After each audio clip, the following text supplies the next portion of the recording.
구독자 여러분 안녕하세요. 오늘도 필립의 사연방은 활짝 문을 열었습니다. 지금 제 앞에 있는 사연은 이기적이고 고약한 시댁을 참교육하는 스토리인데요. 기승전결이 완벽한 사연이니 재밌게 들어주시길 부탁드려요. 반갑습니다. 필립님이 여러 사연을 읽어주셔서 많은 위로와 감동을 받고 있는 구독자 중 한 사람입니다. 문득 제 이야기도 써서 보내드리면 어떨까 하고 생각이 나서 글을 적게 되었네요. 그럼 과장 없이 사실대로 써보도록 하겠습니다. 제 나이 31살이 되었을 때 사귀고 있던 남자친구가 프로포즈를 해서 결혼을 하기로 했어요. 평범한 집안에서 사랑을 많이 받고 자란 저는 부모님처럼 빨리 가정을 이루고 남편과 자식을 낳고 오래오래 사랑하며 지내는 게 꿈이었고, 사귀고 있던 남자친구가 제 꿈에 부합하는 좋은 사람이라 느껴져서 결혼을 결정했네요. 2년 반을 연애한 저희 커플은 서로의 부모님을 찾아뵌 적이 없어서 결혼 허락받기 위해 처음 인사를 드렸답니다. 먼저 저희 부모님과 한 식당에서 밥을 먹으며 예비 남편을 소개했는데 건장하고 예의 바르다고 좋아하셨어요. 그리고 그이는 엄마한테 점수를 따려고 저에게 써먹던 아부 개그를 비슷하게 써먹었답니다. 어머님, 언제부터 그렇게 예쁘셨어요? 어머, 이 친구가 농담을 다 하네. 다 늙은 사람을 놀리는 거야? 놀리다뇨. 저 혜란이 어머님인 줄 몰랐으면 오늘 어머님한테 데이트 신청했을 겁니다. 진짜로요.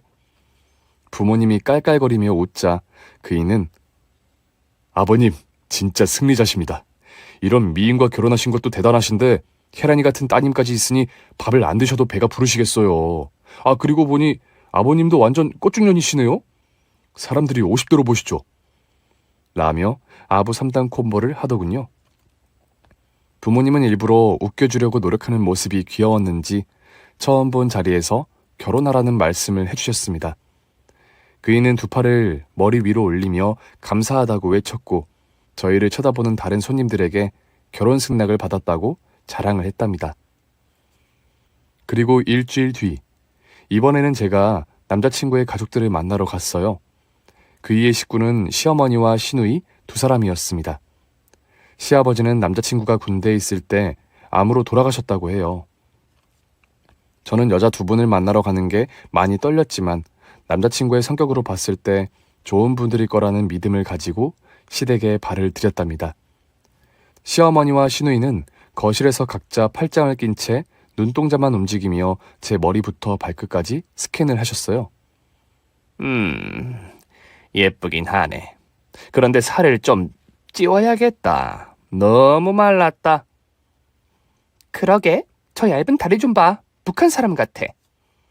아, 안녕하세요. 어머님 처음 뵙겠습니다. 어서 들어와 밥부터 먹어요. 아줌마가 상을 진작에 다 차려놨으니까. 엄마는 왜 존대를 쓰고 그래? 저기 혜란이랬지? 우리가 말을 놔도 괜찮지? 그럼요. 편하게 말씀 놓으세요. 처음부터 두 사람이 저에게 기강을 잡으려는 게 온몸으로 느껴졌습니다. 이 정도는 별거 아니라고 여기고 고개를 숙이고 주방으로 들어가 식탁 앞에 앉았답니다. 두 모녀는 식사하는 중에 저를 뚫어져라 보시며 음식을 씹으셨어요. 아무도 말을 하지 않아서 너무 고요해서 제가 뭘 먹고 있는지 무슨 맛인지 느껴지지가 않았습니다. 가시방석에 앉아있는 기분으로 억지로 밥을 먹고 있었는데 시어머니가 정적을 깨셨어요. 혜란 씨, 부모님은 무엇을 하시나?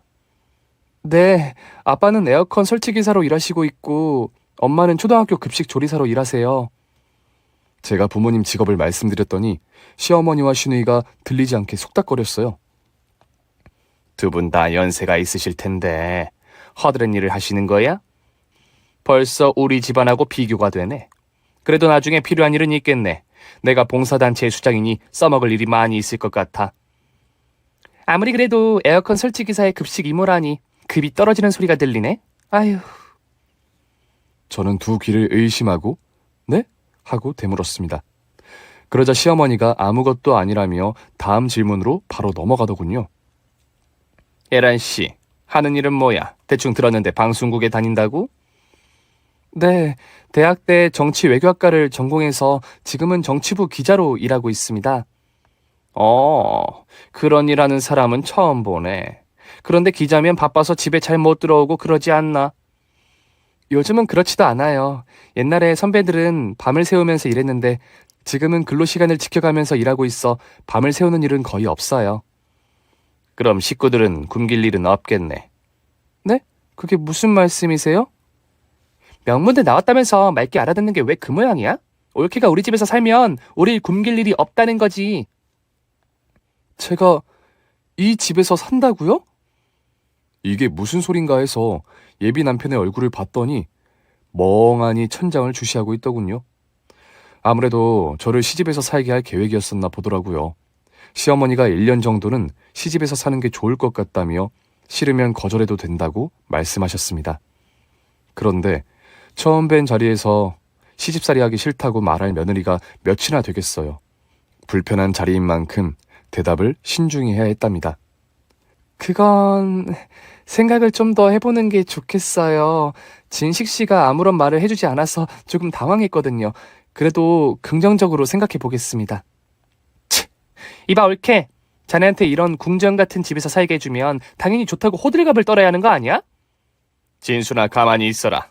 나 아직 얘를 며느리로 드리겠다고 허락한 거 아니거든?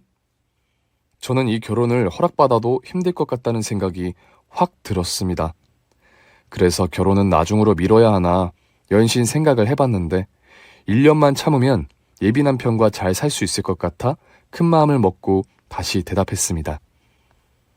어머님, 저희 결혼 허락해 주신다면 시댁에서 1년 동안 지내보겠습니다. 그게 진짜냐? 어허, 그런 각오까지 했다면야 나도 혜란 씨를 긍정적으로 생각해야겠지. 그럼 자네 음식은 좀 하나? 살림 해본 적이 있어?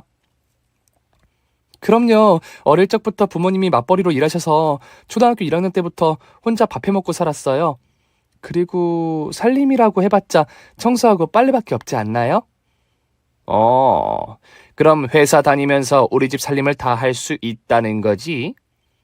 아주 바쁘면 못하겠지만 어지간하면 다 할 수 있어요. 오랫동안 시집살이 하는 게 아니니까 기쁜 마음으로 할 수 있습니다. 그래. 좋아.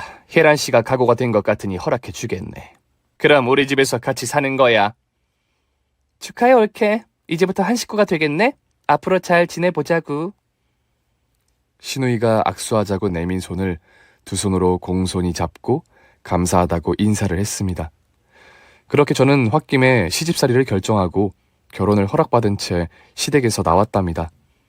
저를 따라 나온 예비 남편에게 왜 진작 말하지 않았느냐고 화를 버럭 냈더니 제가 시집살이가 하기 싫어서 결혼을 취소할까봐 겁이 났다고 솔직하게 대답하더라고요.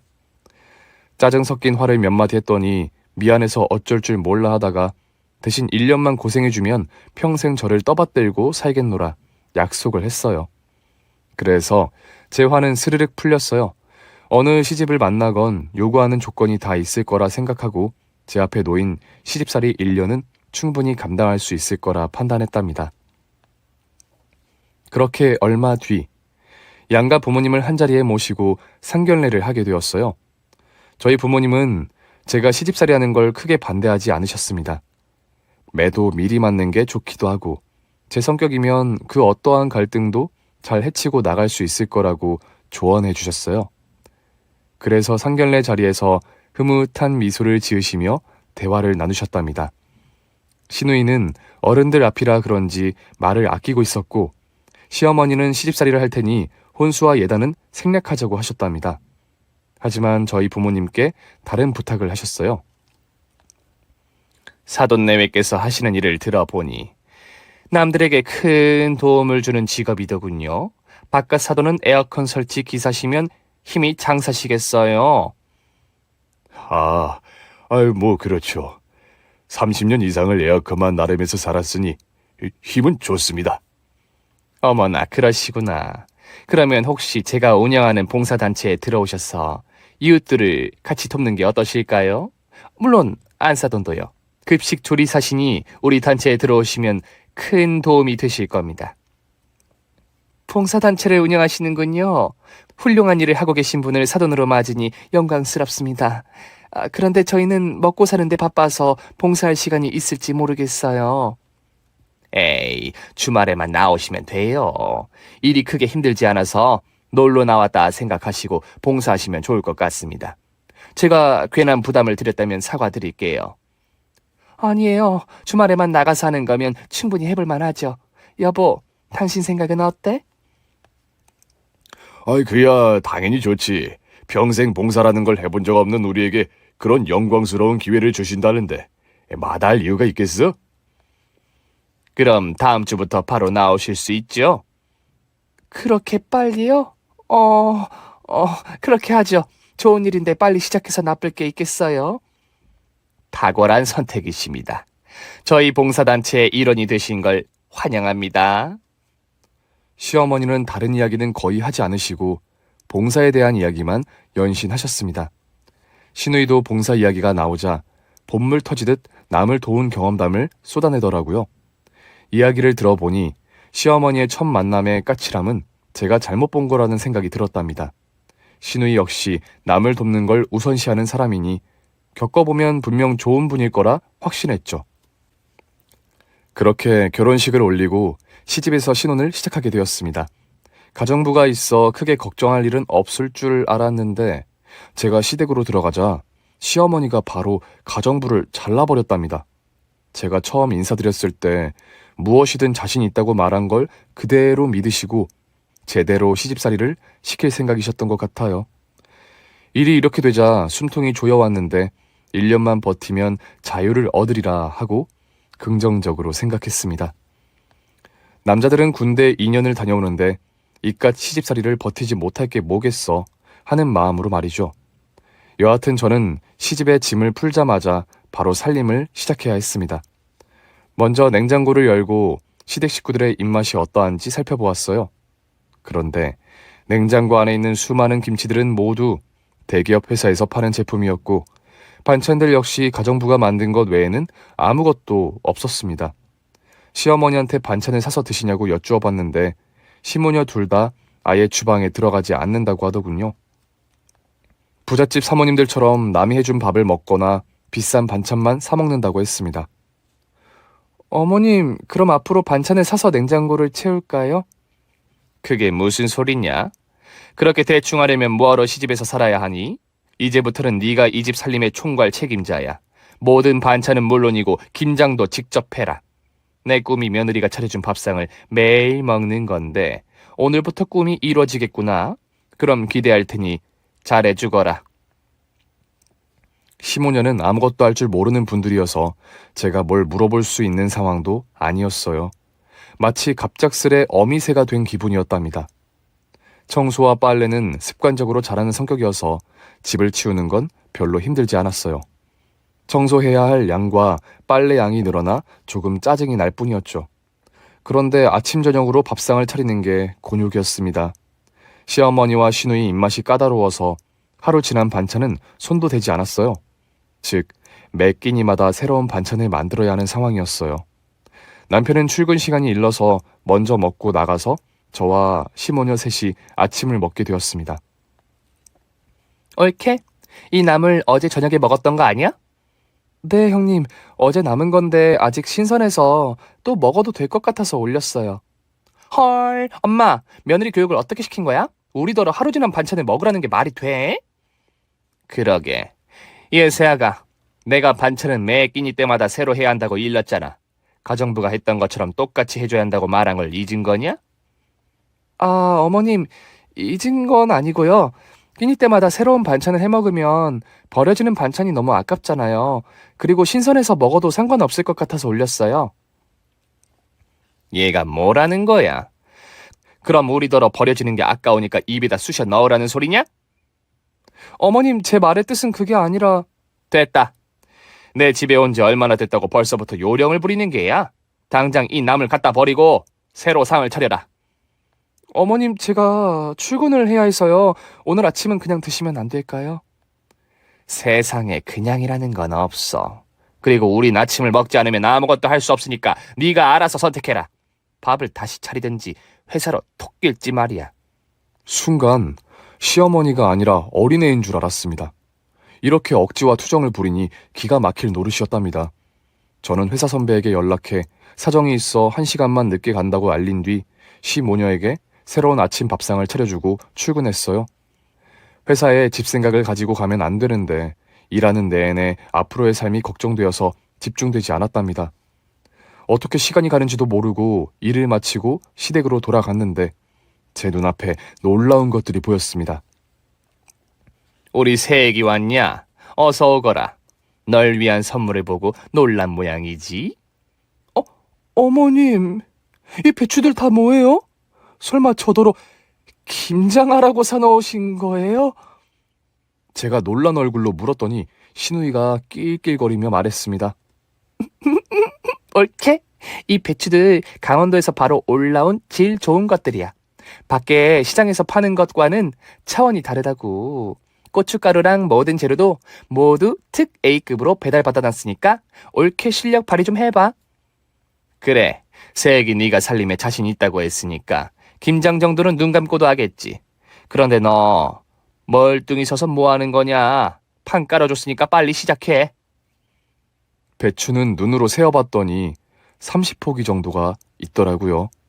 하지만 다듬지도 않고 소금에 절이지도 않아 시간이 오래 걸릴 것 같았습니다. 어머님, 지금 김장을 시작하면 새벽이 되어도 못 끝낼 텐데요. 혼자 하려면 꽤 많은 시간이 걸린다고요.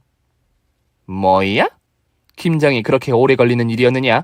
난 한두 시간이면 끝낼 줄 알고 겉절이 먹을 기대를 하고 있었는데. 옳게. 좀 서둘러서 하면 안 돼? 김치랑 먹으려고 툭불 한우도 받아놨단 말이야. 두 사람의 말을 들으니 몹시 짜증나더라고요. 김장이 한두 시간 만에 될 거라 생각한 게 진짜 어이가 없었습니다. 저는 눈앞에 있는 배추를 내려다보며 어떻게 해야 할지 잠시 고민을 하다가 밤에 배추를 절여놓고 새벽에 일찍 일어나서 김장을 하는 게 나을 것 같더라고요. 고생이긴 하지만 이미 판이 벌어졌으니 제가 책임을 지려고 했답니다. 시모녀는 내일 아침 밥상에 제가 만든 김치가 올라오는 게 맞느냐고 묻더니 기대할 테니 새벽에 잘해보라고 하더군요. 그래서 저녁상을 차리고 식사를 하고 치운 뒤 방으로 들어가 남편에게 볼멘 소리를 늘어놓았습니다. 자기야, 나 너무 힘들어. 맨날 아침 저녁으로 밥 차리고 청소 빨래 숨 쉴 틈이 없다고. 그런데 오늘은 김장까지 하라고 하시네? 새벽에 일어나야 해서 잠도 못 자게 생겼다고. 하기 싫으면 하지 마. 내가 김치 주문할 테니까 냅둬. 뭐? 지금 그걸 말이라고 하는 거야? 어머님이 강원도에 주문해서 비싸게 받았다는데 저걸 냅두라고? 당신 생각이 있는 거야, 없는 거야? 그럼 나더러 어쩌라고. 네가 살림에 자신 있다고 해서 이렇게 된 거 아니야. 대충 둘러대고 말아야지. 왜 자신 넘치게 말했냐? 그거야. 우리 결혼을 허락받으려고 그런 거잖아. 당신은 내가 고생하는 게 안 보여? 내가 안쓰럽지도 않아? 몰라. 당신이 알아서 해. 가정부를 불러서 김장을 시키든지 배추를 다 갖다 버리든지 말이야. 그이에게 한탄을 좀 하려고 했는데 이런 식으로 받아들여서 속만 더 까맣게 타들어갔습니다. 결국 화만 키우고 잠자리에 든 저는 잠을 이루지 못하고 새벽 2시까지 뜬 눈으로 있다가 주방으로 나왔답니다. 저녁에 절여놓은 배추를 보며 어느 세월에 이걸 다 김장하나 한숨을 연거푸 쉬다가 이내 생각을 비우고 시작에 들어섰네요. 그리고 날이 밝아질 때쯤 모든 걸 마무리하고 아침상을 차렸답니다. 신우이가 말했던 툭불 한우까지 맛깔나게 구워서 상에 올리고 여러 반찬을 뚝딱 만들었죠. 남편은 조금 늦게 일어나서 아침을 거르고 출근했고 잠시 후 시모녀가 하품과 기지개를 켜며 주방으로 나왔습니다. 졸리다. 새아가 김치가 다 됐나 보네. 그래도 약속은 지킬 줄 아는 애구나. 수고했다. 네, 간을 봤더니 꽤 맛있는 것 같아요. 얼른 손 씻고 오세요, 어머님. 한우까지 구웠네? 오, 이렇게 센스가 늘었어? 그럼 씻고 와서 맛을 평가해 주도록 할게. 두 모녀의 밉상적인 말에 짜증이 확 다가왔습니다. 제가 이런 생고생을 하려고 시집을 왔나 싶었죠.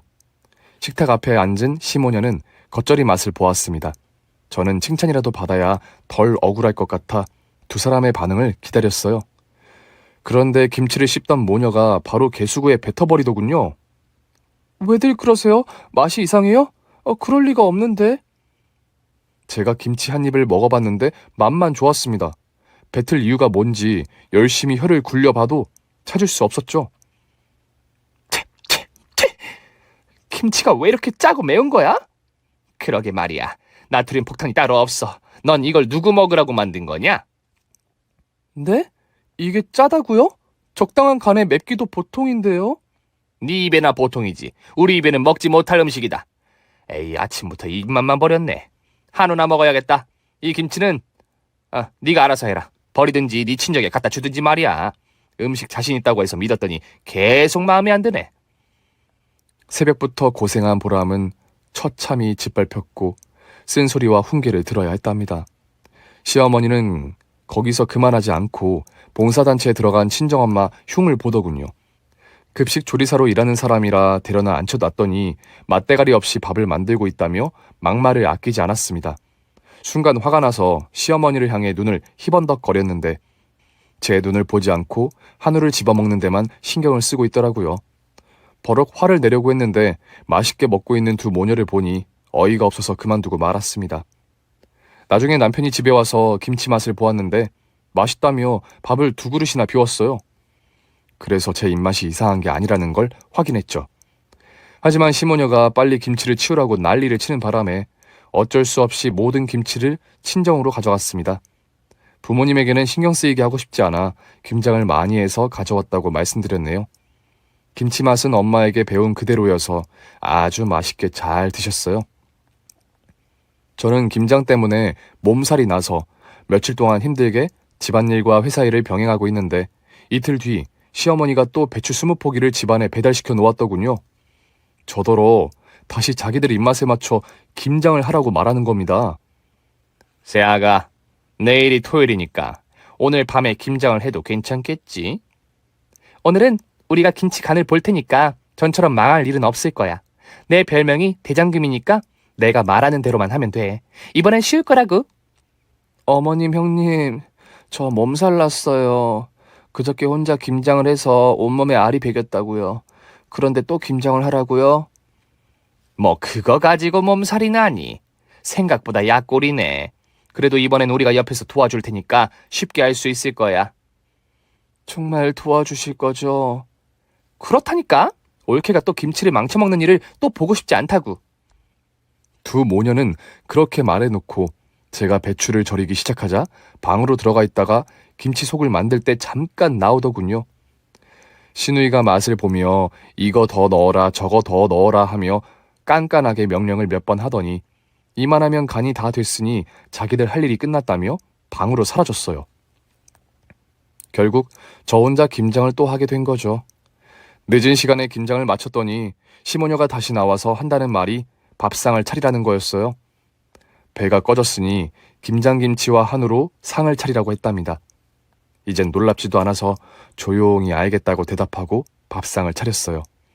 시모녀는 아주 싱거운 김치를 쩝쩝거리며 잘도 먹었습니다.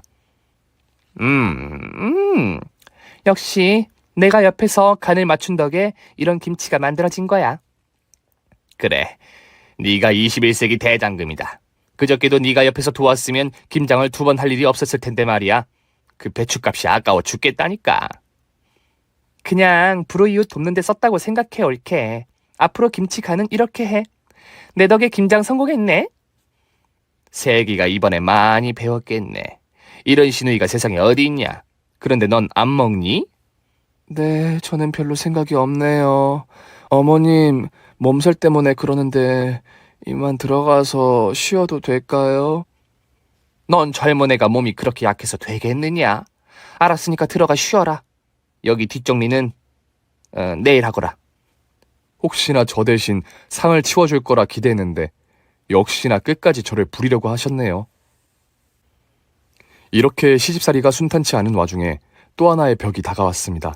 10여 년 전에 돌아가신 시아버지의 제사상을 차리는 것이었죠. 물론 며느리로서 자식으로서 챙겨야 하는 게 당연하지만 시댁에서는 여태껏 시아버지의 제사를 지낸 적이 없다고 했습니다. 이제 우리 집에 며느리가 들어왔으니 내 남편 제사를 지내야겠다. 그리고 나의 시부모님과 친정 부모님까지 다 제사를 지내야겠어.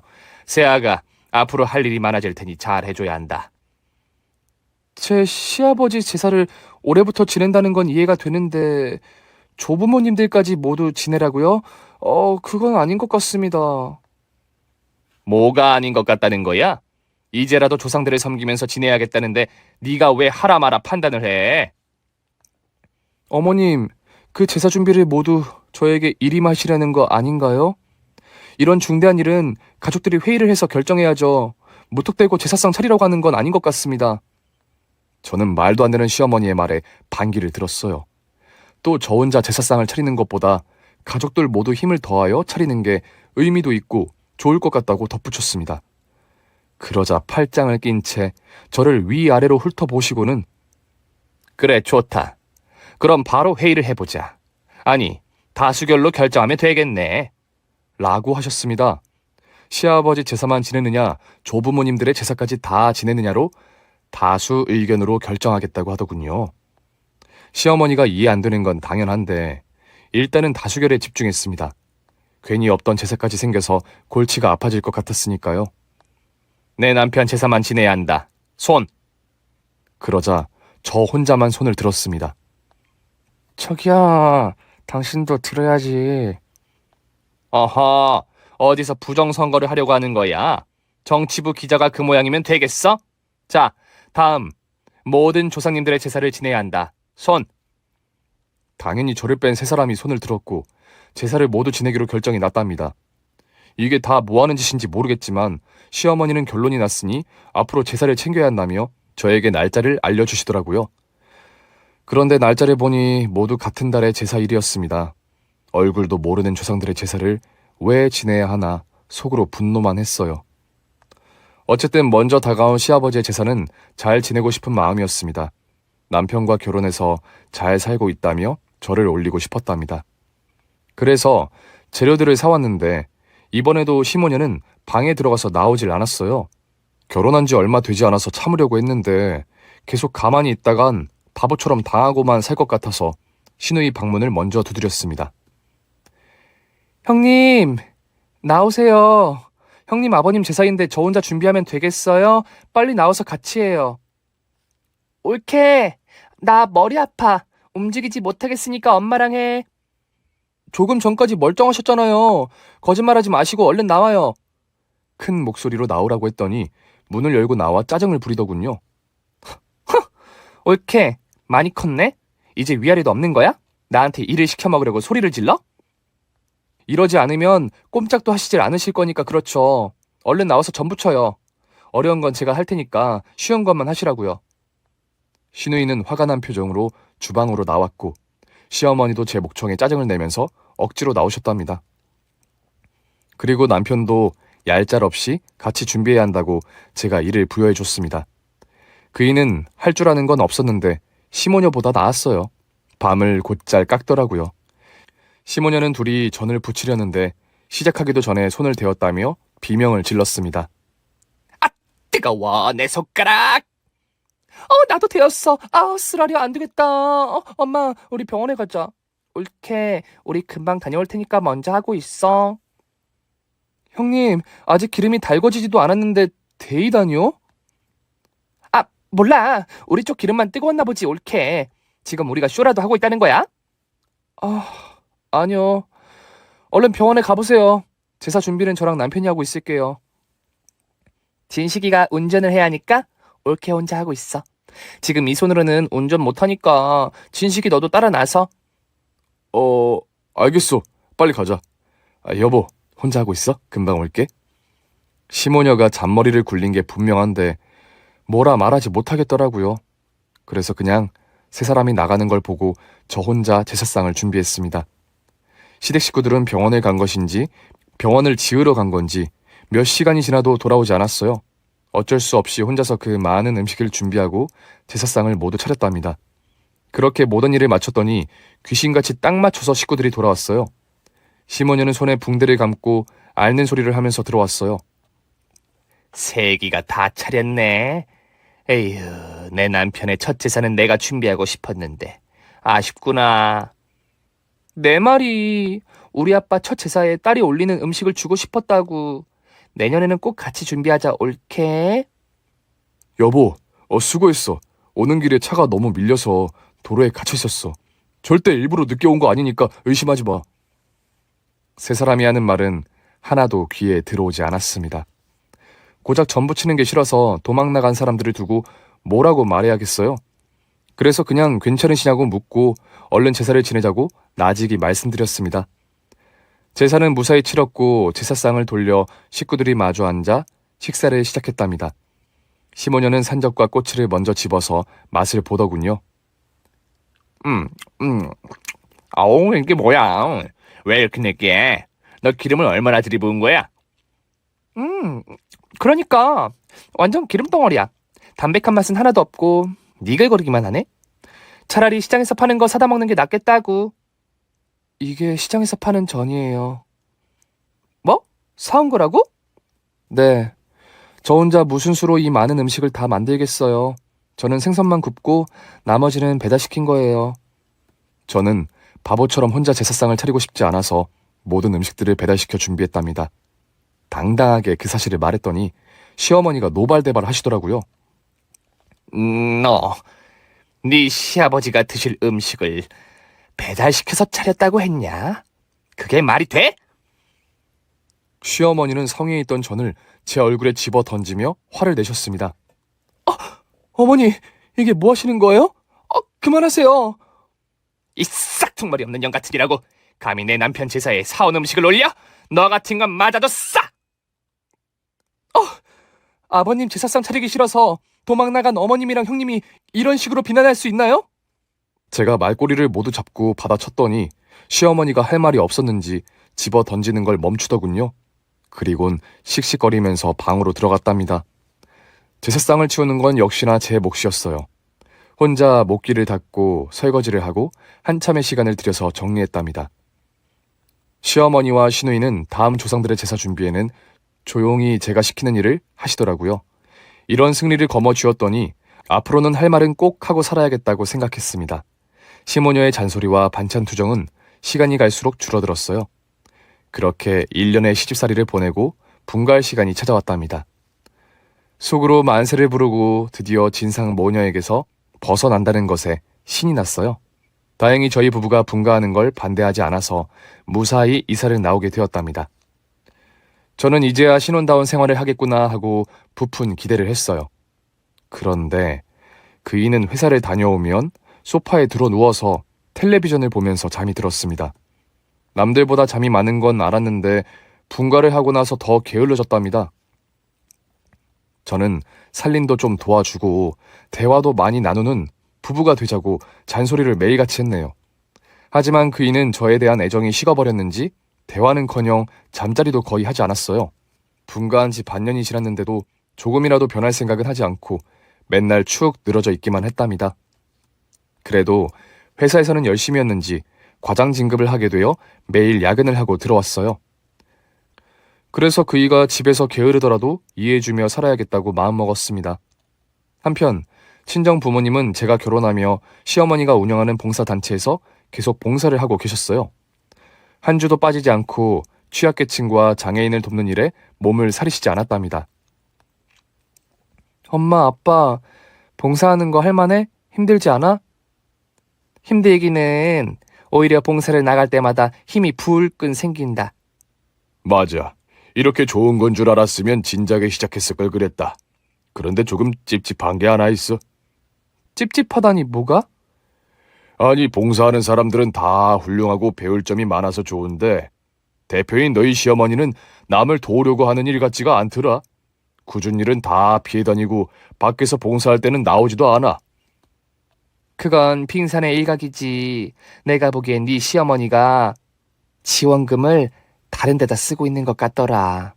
뭐라 확신하게 말할 수 있는 건 아닌데 씀씀이도 큰 게 수상하기도 하고 봉사자들한테 기부하라고 맨날 독촉을 한다고. 어머님은 원래 돈이 많은 부자니까 씀씀이가 크겠지. 그런데 기부하라고 독촉을 하면 사람들이 기부를 하나? 그럼 봉사자들한테 기부할 사람을 꼬셔오라고 날마다 닥달해서 매달 수천만 원은 받을 거야. 그런데 기부했다는 말만 하고 기부처는 공개를 하지 않는 게 너무 찝찝해. 엄마, 우리 어머님이 그 정도는 아닐 거야. 우리가 잘못 짚은 거면 다행이지. 그런데 사돈이 얼마 전부터는 우리한테 수천만 원의 기부를 하라고 강요하더라. 불쌍한 사람들 돕는 일에 돈을 아껴서 되겠냐면서 가르치든 말이야. 기부하지 않으면 이상한 사람 취급을 하거나 봉사활동 나가서 일부러 제일 힘든 일만 맡겨준다고. 물론 남을 돕는 건 좋은데 사돈이 늘 가슴에 가시처럼 박혀서 기분이 영 좋지 않아. 기부를 강요한다고? 무슨 사이비 종교도 아니고 그게 뭐 하는 짓이래? 어머님 진짜 이상하네. 저는 부모님의 말씀을 듣고 나중에 깊이 파봐야겠다는 생각을 했는데 다음에는 별 말씀이 없으셔서 기억 속에서 묻어버렸습니다. 저는 남들과 비슷하거나 그 이하인 재미없는 결혼 생활을 하다 보니 어느새 만 2년이 다 되어갔어요. 분가하고는 시모녀 생일이나 시부와 조상들의 제사 등 큰일이 있을 때만 찾아갔죠. 그리고 3년차가 되자 어김없이 시아버지의 제삿날이 다가왔습니다. 날짜를 보니 토요일이어서 남편과 같이 가면 될 것 같더라고요. 당신 토요일에 쉬지? 이날 아버님 제사니까 아침 일찍 시댁에 가자. 제사? 아, 맞다. 엄마가 이제부터 다시 제사를 드리지 말자시네. 번거롭기도 하고 죽은 사람을 위해 상을 차려 뭐하냐고 하셨어. 제사를 없앤다고? 어머님은 무슨 변덕이 그렇게 심하시대? 나야 제사 안 지내면 좋지. 그래. 앞으로 괜히 제사 때문에 신경 쓰지 않아도 돼. 그리고 토요일에 난 회사에 가. 맡은 일이 많아서 쉬지 못할 것 같네. 당신 요즘 계속 무리하는 것 같은데 맨날 자정이 되어서나 집에 오잖아. 회사에서 너무 부려먹는 거 아니야? 일개 과장 나부랭이가 어쩌겠어. 나오라면 나가야지. 당신 토요일에 처가에나 다녀와. 어차피 나 늦게까지 일할 것 같으니까 하루 자고 와도 좋고. 봐서 알아서 할게.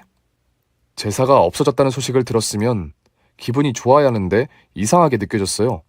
시아버지께 죄송해서 그런 건지 가만히 있으면 안 될 것 같았습니다. 그래서 이튿날 남편을 출근시키고 찝찝한 마음으로 가만히 있을 수가 없어 시댁으로 향했습니다.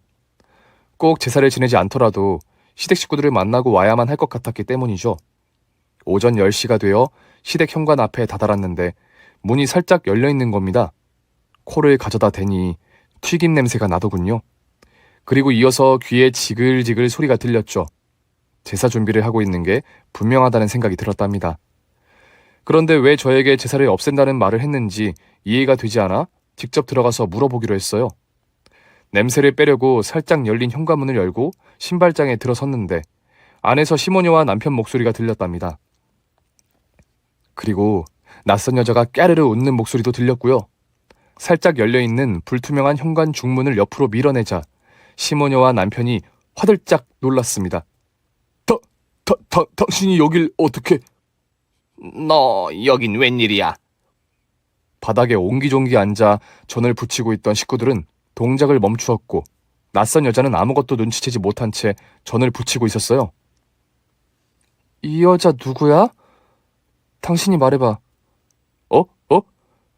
그게... 일단 나가자. 나가서 말하자. 그이가 벌떡 일어나 저를 밀어내려고 하자 소리를 꽥 질렀습니다. 손 치워! 저 여자 누군지 말해보라고. 나한테 아버님 제사 없앤다고 하더니 다른 여자를 데리고 와서 전을 붙이고 있어? 남편이 어물쩡한 자세로 난감해하자 낯선 여자가 입을 열었습니다. 어머님, 저분은 누구예요? 손님이 아니라 식구 같은데? 뭐, 어머님? 야, 내가 이 집 며느리야. 이 남자랑 결혼한 지 3년이나 됐다고. 그럴 리가요. 지금 장난하시는 거죠? 오빠가 말해봐. 저 여자 누구야? 그러자 남편은 상간녀에게 다가가 저 여자? 정신이 나간 여자야. 내가 자기 남편이라고 믿고 있는 스토커야. 현관문이 열려있어서 몰래 들어왔나 본데 내가 바로 내쫓을게. 라며 저를 스토커 정신병자 취급을 하더라고요. 인간아, 다 들리거든? 내가 네 스토커라고? 아주 날 없는 사람 취급하려고 작정을 했구나. 야, 이 미친 여자야. 우리 오빠한테 떨어져. 경찰 부르기 전에 당장 나가라고. 저는 잠시 머릿속을 정리했습니다. 시댁 식구들과 상간녀에게 어떻게 하고 어떤 마무리를 지을지 말이죠. 이윽고 모든 계획이 머릿속에서 그려지자 실행하기로 마음먹었습니다. 먼저 상간녀의 머리채를 잡고 바닥에 질질 끌고 다니며 식구들에게 욕이라는 욕은 실컷 뱉어냈어요. 그리고 발 앞에 있는 전기펜을 한 손으로 들어 올렸습니다. 이 똥물에 튀겨 죽일 것들! 내가 많이 봐줘서 기름에 튀겨 주겠어, 이 종갓나들아! 뜨거운 팬 위에 있던 꼬치와 산적이 시모니의 면상을 덮쳤고 남은 기름은 남편에게 뿌려버렸습니다. 새 식구는 전처럼 꾀병이 아닌 진짜 화상을 입게 되었어요. 그리고 제 손에 잡혀있는 상간녀는 자기도 유부남인 걸 모르고 만났다며 제발 살려달라고 애원했답니다. 너 운 좋은 줄 알아. 내가 오늘 나타나지 않았으면 이 머저리들에게 발목 잡혔을 테니까. 네, 알았으니까 집에 보내주세요. 상간녀를 내보내고 바닥에 뒹굴고 있는 식구들에게 이게 뭐하는 짓이냐고 되물었습니다. 니년이 마음에 들지 않으니까 며느리를 갈아치우려고 했던 거지. 네가 고분고분하게 우리 말을 잘 듣기를 했냐? 그렇다고 집에 돈이 많기를 하냐? 이제야 정신 차리고 우리랑 수준이 맞는 집안의 딸을 만난 거라고. 그런데 네가 그걸 망쳤어! 지금 사과를 하고 빌어도 모자랄 판에 그딴 소리가 나오세요? 그렇게 내가 마음에 들지 않았으면 결혼을 반대하셨으면 됐잖아요. 시어머니는 화상을 입어서 그런지 횡설수설하게 헛소리로 떠들었어요. 나도 그게 후회된다. 고분고분하게 말 잘 듣는 애인 줄 알았는데 성깔 더러운 년이었잖아. 내 말에 복종하지 않고 네 멋대로 행동한 게 마음에 들지 않았어. 그뿐만인 줄 알아? 네 부모는 내가 기부하라고 닥달을 해도 한 푼을 내놓지 않아. 아까 나간 새며느리 부모는 무려 1억을 기부했어. 어머님, 지금 무슨 말을 하는 거예요? 여기서 기부금 이야기는 왜 나와요? 저는 이해되지 않은 말을 듣고 세 사람을 더 응징할까 했지만 화상을 치료해야 할 것 같아 그만하고 병원에 보내야 하는 게 맞다고 판단돼서 조용히 그 집에서 나와버렸습니다. 그리고 이 버러지 같은 것들에게 제대로 된 복수를 하기로 마음먹었어요. 저는 부모님을 다시 찾아가 기자 정신을 발휘하기로 했습니다.